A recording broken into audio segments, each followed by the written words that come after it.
আসসালামু আলাইকুম। আমরা আসলে এখানে যারা আছি সবাই সবার আপনজন। আপনজন কখনো পর হয় না, এটা আমি বিশ্বাস করি, মনে প্রাণে বিশ্বাস করি। আর রিমার্ক যখন এই যে হার্টশেপের মধ্যে একটা লোগো দেখতে পাচ্ছি, আমরা একটা হাতে একটা হাত, তো এই একটা লোগোই বলে দিচ্ছে, একটা সাইনই বলে দিচ্ছে যে হাত ধরাটা অনেক এত সোজা না, সহজ না, যে অনেক সাহস লাগে, দম লাগে। তো ব্যবসায়ী তো আসলে সবাই এইভাবে ছোট ছোট ক্ষুদ্র ক্ষুদ্র ব্যবসায়ীকে বা উদ্যোক্তা যারা আছেন তাদেরকে হাত ধরার এই যে স্বপ্নটা বা হাত ধরাটা, এটা আসলে অনেক সাহস নিয়েই রিমার্ক আপনজন শুরু করেছে। আর এই আপনজন পরিবারের মধ্যে আমি একজন আপনজন। তার কারণ হচ্ছে আমি তো প্রথমে জয়েন করেছিলাম শুধু একজন শুভেচ্ছা দূত হিসেবে।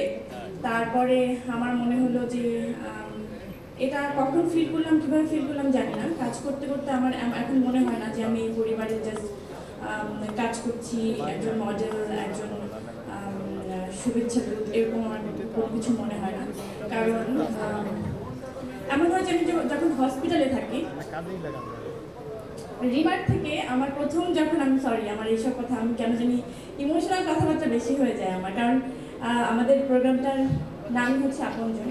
তো আপনজনের তাদের ব্যাপারটা আমি একটু বলি, যে তারা সবসময় বিপদে মানুষের পাশে থাকতে চায়।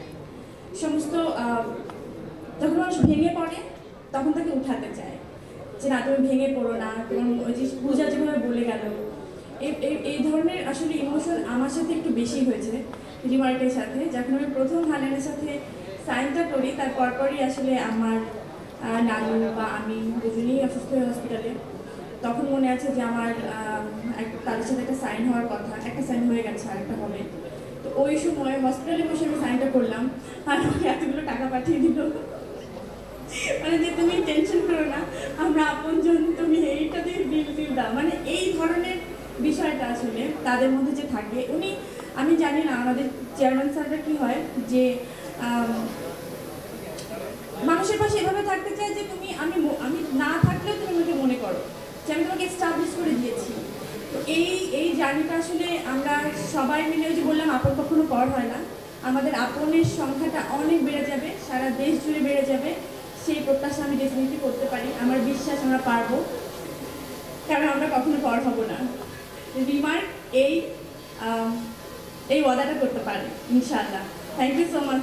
আমি জানি না এত বড় বড় মানুষের জন্য কী বলছি, আমাকে ক্ষমা সুন্দর দৃষ্টিতে দেখবেন। Thank you.